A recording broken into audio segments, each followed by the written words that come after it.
Hello friend, kembali lagi di Ulas Bola. Kali ini kita akan bahas terkait hasil pertandingan Timnas Indonesia versus Vietnam. Yang dimana pada pertandingan ini Timnas Indonesia menampilkan permainan bertahan dan harus mengalami kekalahan dari Vietnam dengan skor 1-0. Nah, jadi di sini kita akan melihat apa sih perbedaan permainan Timnas Indonesia ketika melawan Myanmar, melawan Laos, hingga melawan Vietnam. Apakah tidak ada perubahan atau ada perbaikan? Atau malah semakin buruk dari pertandingan demi pertandingan. Nah, jadi di sini kita akan bahas itu, tentu juga kita akan bahas bagaimana sih permainan Timnas Indonesia ketika melawan negara-negara yang lebih kuat, katakanlah seperti Vietnam, atau nanti apabila kita berjumpa dengan Thailand di semifinal, friend. Nah, kemungkinan besar ketika kita melaju ke semifinal kita akan berjumpa dengan Thailand.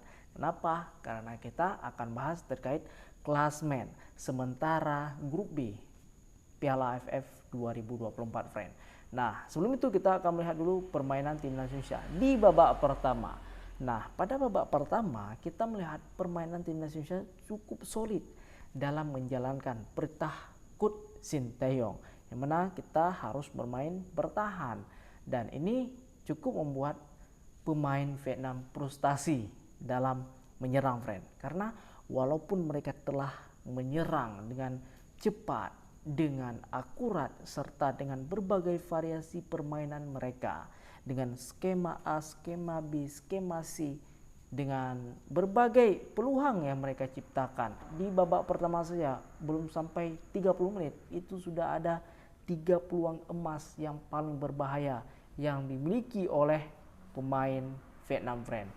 Namun demikian, kiper kita juga menampilkan permainan yang cukup baik pada pertandingan kali ini. Nah, apabila kita melihat dari sisi pertahanan, Timnas Indonesia memang solid, dan kita akui di bawah kepemimpinan Ferrari, Timnas Indonesia sangat disiplin dalam bertahan, dan itu terbukti dari tidak adanya gol yang tercipta walaupun pemain Vietnam menguasai pertandingan. Dan ini bisa kita lihat dari penguasaan bola. Vietnam itu sebesar 73%, sedangkan Timnas Indonesia hanya 27%, friend. Artinya ini sangat jauh perbedaannya. Kenapa? Lagi-lagi ketika Timnas Indonesia mendapatkan bola, kita tidak bisa menjaga bola tersebut.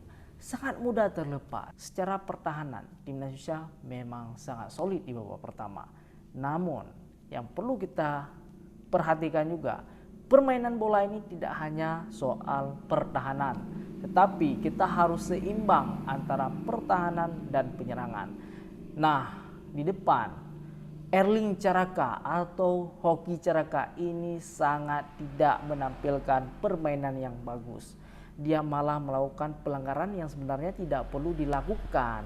Nah, jadi dia malah mencari sensasi, bukan bermain sesuai dengan porsinya, friend. Dan itu terbukti ketika di babak kedua Erling Caraka ini atau Hoki Caraka digantikan dengan Detan, itu cukup menampilkan bentuk permainan yang berbeda, friend. Dan itu terbukti ketika Victor Detan masuk, ini langsung tercipta peluang emas, friend, yang dimana itu hampir saja menjadi gol, yang dimana dia membawa bola dan berhasil syuting, namun syuting tersebut terlalu lemah dan mampu ditahan oleh kiper Vietnam. Dan itu ketika hal itu terjadi, Vietnam lagi nyaman-nyamannya menyerang, friend.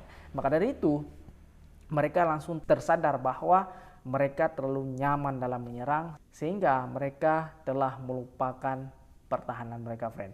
Maka dari itu setelah Timnas Indonesia mulai membuka permainan, mulai mencoba menyerang, setelah itu juga ada peluang dari Rafael Strike, yang dimana dia terlalu lama di dalam kotak penalti, friend, sehingga dia tidak sempat untuk melakukan syuting. Padahal itu merupakan peluang yang cukup besar juga.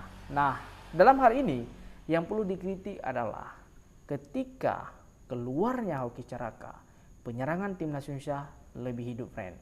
Maka dari itu Detan lebih baik ketimbang Hoki Caraka, dan ini tentu harus menjadi pelajaran bagi Hoki Caraka ke depannya supaya bisa menjadi striker yang lebih matang dan lebih tajam lagi ke depan sehingga bisa dipercaya oleh Coach ST ke depannya, friend. Nah, dari babak kedua, kenapa kita kecolongan? Walaupun kita sudah solid dalam melakukan pertahanan. Nah, kali ini kita bisa melihat yaitu kelebihan dari skill individu para pemain Vietnam, friend. Artinya apa? Ketika mereka sudah mencoba masuk ke kotak penalti timnas Indonesia yang cukup sulit ditembus, mereka ada solusi lain yaitu melakukan tendangan jarak jauh yang keras dan akurat.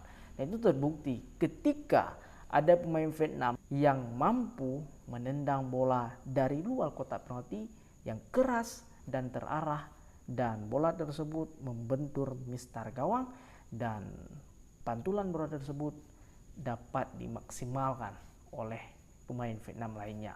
Dan tendangan dia sebenarnya mampu ditepis oleh penjaga gawang timnas Indonesia. Namun kembali lagi, mereka ini skillnya di atas timnas Indonesia.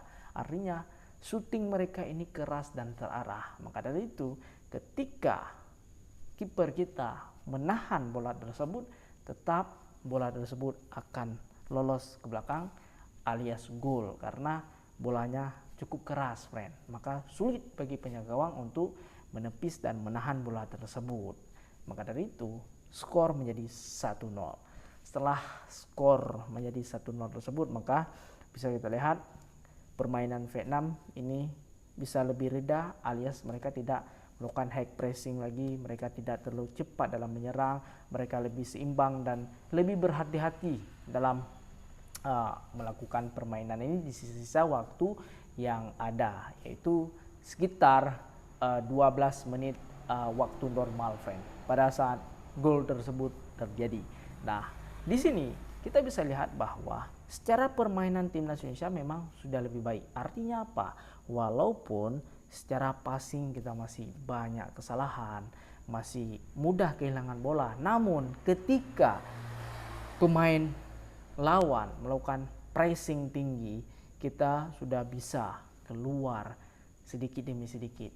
Berbeda ketika melawan Laos, mereka melakukan permainan cepat juga dan melakukan high pressing, namun kita mentalnya itu terganggu, padahal itu bermain di kandang sendiri, yaitu di Manahan Solo, sedangkan ini bermain di Vietnam, friend. Tentu tekanan ini berbeda, dan pemain kita walaupun masih ada kesalahan demi kesalahan, ada beberapa momen kita mampu keluar dari pressing pemain Vietnam tersebut. Artinya apa? Kita melakukan sentuhan 1-2, namun setelah dioper dia langsung bergerak mencari ruang kosong, friend.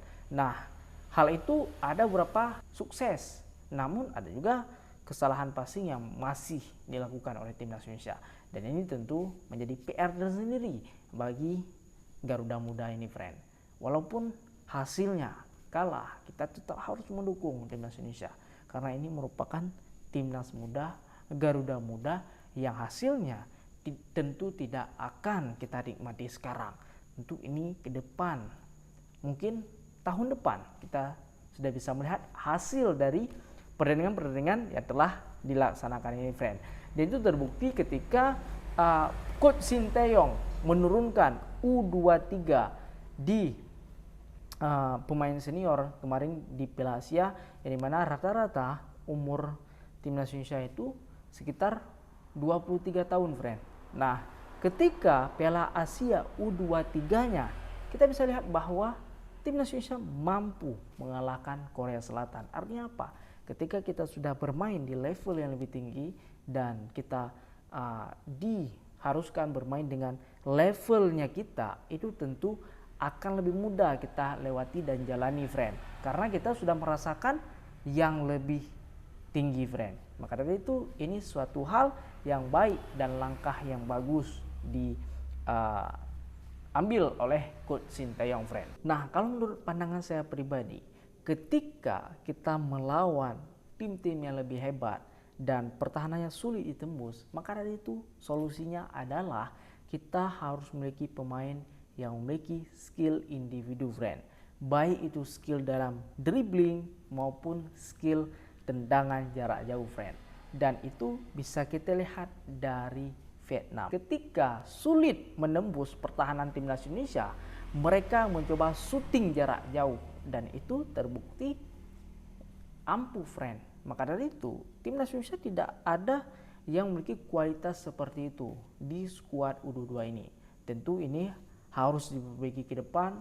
Jika tidak mencari pemain baru yang memiliki kemampuan tersebut, maka timnas Indonesia harus ada yang memiliki skill tersebut, friend. Karena itu dibutuhkan ketika hal-hal genting yang seharusnya kita mampu mencetak gol atau katakanlah kita harus menang di suatu pertandingan atau katakanlah imbang. Maka dari itu ketika melawan negara-negara kuat seperti ini, skill individu pemain sangat dibutuhkan, friend. Dan itu akan membuat suatu perubahan bagi permainan suatu skuad. Kalau menurut kamu gimana? Silahkan di komen aja, friend. Nah, selanjutnya apabila kita berbicara tentang semifinal, maka kemungkinan besar kita akan berjumpa dengan Thailand. Kenapa? Karena Thailand merupakan kandidat kuat juara grup di grup A Piala AFF 2024 ini. Sedangkan di grup B ini ketika Vietnam telah mengalahkan timnas Indonesia dan telah menggeser posisi timnas Indonesia dari juara grup sementara menjadi posisi kedua di grup B Piala AFF 2024 ini, yang dimana Vietnam baru bermain 2 kali dan sudah mengumpulkan 6 poin. Sedangkan timnas Indonesia sudah bermain 3 kali dan hanya mampu mengumpulkan 4 poin, friend. Diikuti dengan Filipina yang baru bermain 2 kali juga namun sudah mengumpulkan 2 poin. Di bawahnya ada Laos yang sudah bermain 3 kali dan hanya mampu mengumpulkan 2 poin, dan di bawahnya ada Myanmar yang baru mengumpulkan 1 poin, friend, dan sudah bermain 2 kali. Nah, artinya apa? Timnas Indonesia merupakan kandidat kuat menjadi runner up di grup B Piala AFF 2024 ini, friend. Maka dari itu, dengan melihat kondisi di grup A, kemungkinan besar di semifinal kita akan melawan Thailand. Maka dari itu, kita harus belajar dari permainan melawan Vietnam ini, friend. Semoga ke depan bisa diperbaiki jika kita memang benar-benar lolos ke semifinal. Semoga timnas Indonesia bisa memaksimalkan 1 pertandingan lagi di fase grup Piala AFF 2024 ini, sehingga kita bisa lolos ke putaran selanjutnya yaitu semifinal, friend. Gimana tanggapan kamu terkait permainan timnas Indonesia melawan Vietnam malam ini, friend? Silahkan di komen aja. Sekian video kali ini, sampai jumpa di video selanjutnya. Enjoy.